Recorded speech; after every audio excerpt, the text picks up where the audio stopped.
But it is very obvious to a lot of service members and a lot of military families that this has nothing to do with protecting Americans. Iran and what's going on as the wife of an active duty service member has gone viral on the MAGA side of the internet, and y'all can die mad about it.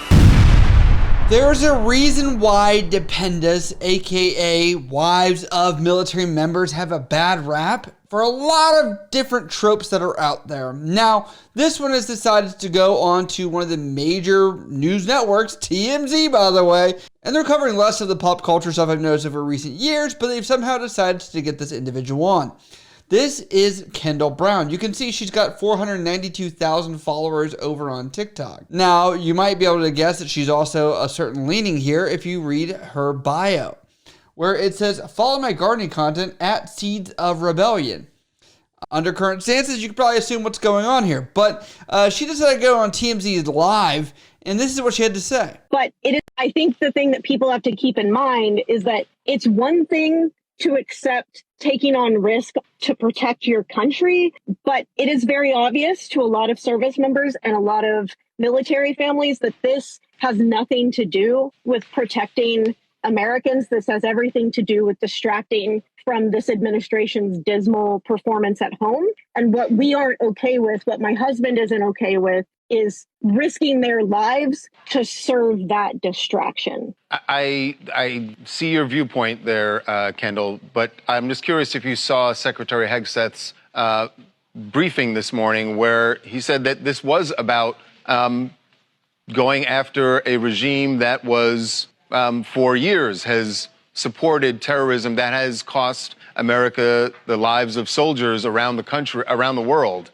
and that's what this was about, and it was about making sure that they don't have nuclear weapons, and those are the main reasons that this effort has begun. To that, you say what? I would say that I think the administration needs to make sure they get their story straight before they expect anyone to buy it, given that they've come out, they've said this hasn't been about regime change, then it was about regime change. Ted Cruz went on the news and said that he did not see any evidence that any sort of Iranian strike was even a possibility, much less imminent. So I think it's very clear that they are lying, and they're saying whatever they can to get Americans on board with this. And I just hope that people do not fall for the propaganda and do not fall for, they need to understand, not just this administration, a lot of administrations hide behind the idea of you have to always support the troops. And if you criticize the administration, you're criticizing the troops. That is not the case. This administration is putting the troops at risk unnecessarily, and criticizing the administration is supporting the troops. It is protecting the troops. So what she's referencing to, if you guys have been living under a rock, was there were several service members that did pay the ultimate sacrifice. And this is a reaction to stuff that was going on in Iran.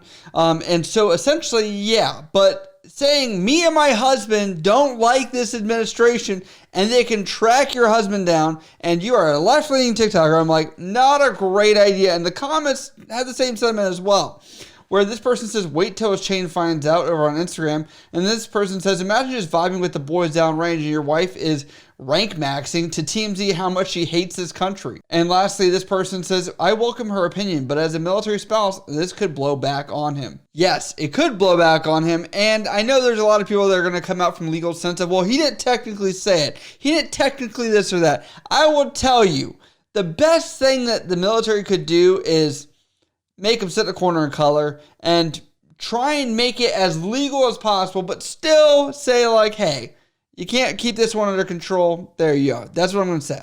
We all know there's lines of like black and white of what's legal and what isn't, but this is just close to home. Speaking of home, let's talk about how easy it was to find where she lived at.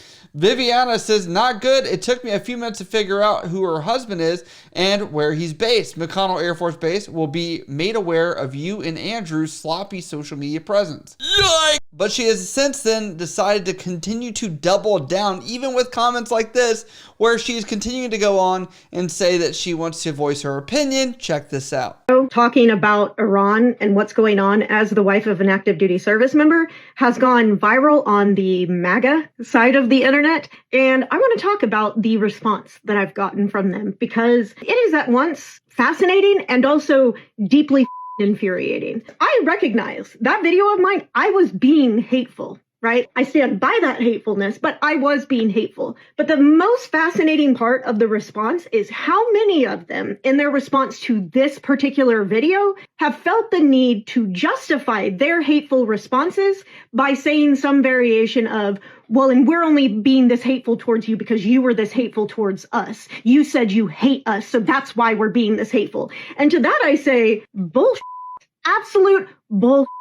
Because I have been making videos talking about Dear Leader's misuse of the military for more than a year now. And in several of those videos, I was deeply polite to you. In fact, in at least a couple of them, I was actively attempting to appeal to the empathy that I thought some people on the right might still have.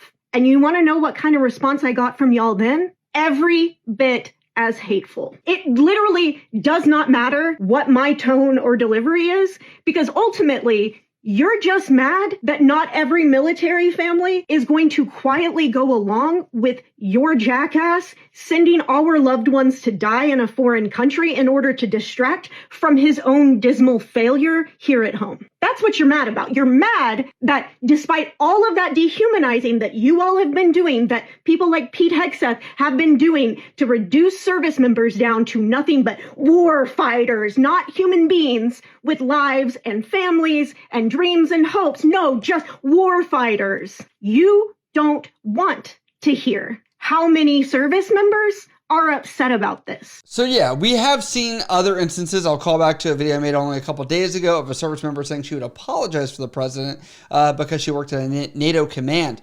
But I'm going to tell you, as much as service members may like or not like whatever is going on, it is irrelevant because there are lines on paper that say, I signed up to do this to some degree. And when she's going on saying that there are people that have lost their lives and that there are elected officials and even military officials that have not cared about this, I would say most people understand there needs to be some sort of understanding of the role of the military, what that could lead to of losing lives, because there are things that follow on with that. And on top of that, it's not just something that's taken lightly. But at the same time, I think that a lot of people need to have the full spectrum of high scale war of if we need to do that, to I understand how this affects every soldier individually as they have brothers, sisters, mothers, fathers, stuff like that. There is a spectrum to this that you cannot have the cost be zero all the time. Well, that must be great for the Osama bin Laden raid and several others that have happened out there where that's awesome. It's just not a reality for a lot of situations that happen in the military. And to continue on with this, I'll say even during training, that can be a high-risk training event. That could make someone lose their lives as well. So it's not just real-world events. It's just like all over the place as well. But you don't get to shut us up. You certainly don't get to shut me up. As long as your side is continuing to send men and women unnecessarily overseas to die and to innocent people, I'm going to continue speaking out because I know that active duty service members like my husband cannot. And you don't get to pretend that every single service member agrees with you and Dear Leader. In fact, thousands of sailors on board the USS Gerald Ford right now, one of the aircraft carriers that got sent over to the Middle East, they're actively calling home and talking about how desperate they are to come home, how pissed they are, and how they will not enlist again because of this. Thousands of them have been stuck on that ship for more than 8 months at this point. They were only supposed to have a 6-month deployment. But then Dear Leader decided to send their aircraft carrier to Venezuela for that. And then rather than bring them home after that so that they could also do routine maintenance on that ship, he immediately sent them to the Middle East. And now, not only has their deployment gone on for much longer than it needed to or that it was supposed to, because their ship didn't have routine maintenance done on it, hundreds of the toilets on that ship look like this right now. But see, you don't want to hear that, right? You don't want to hear that. You don't want to actually hear from anyone who experiences what it's like to be deployed to an actual war. You don't want to hear from them. Because then you have to consider the human cost to those service members and to the human beings overseas. But that's also something that every military person does know and understand, is that military deployments, there is no set. When I made a lot of videos about informational, people are like, when will I deploy? How long will I deploy? What is the unit that I would go with? I'm like, dude, that is not how this works. And she must not understand that either, because it's like, yes, there are real world consequences to being deployed if something happens where you would have to be put in place where you are the first responders. We call that America's 911. So sitting here and be like, they had to be deployed for a little bit longer. I'm like, yeah, it happened a lot. Do you remember during COVID times when there was a ship that was underway for almost an entire year? So hearing about this, I get it, but I'm also going to tell you, these are the real world ramifications of being in the military. And that makes you angry. You all have spent the last decade training yourselves to completely turn off your empathy for anyone who isn't in your little group. That's why you guys freak out the instant that anyone says anything that you don't agree with, even the slightest. That's why you freak out anytime that anyone says even the mildest criticism about your orange god. You're fragile and weak, but I don't have to honor that fragility with my silence, and I won't. I won't ever. As long as young men and women are being economically coerced into joining the military and then having their lives squandered by the that you put into office, I'm going to be loud as about it. I will never stop reminding you how repulsive your behavior has been for the last decade. And I will never, ever stop reminding you of the human cost of the bullshit that you are cheering on. And y'all can die mad about it.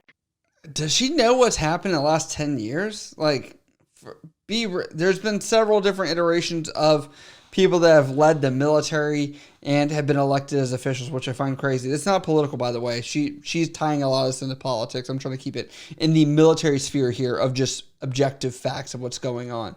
Somebody responds to her and says, as a veteran, we all sign up to do the job, and knowing what the job is and its consequences.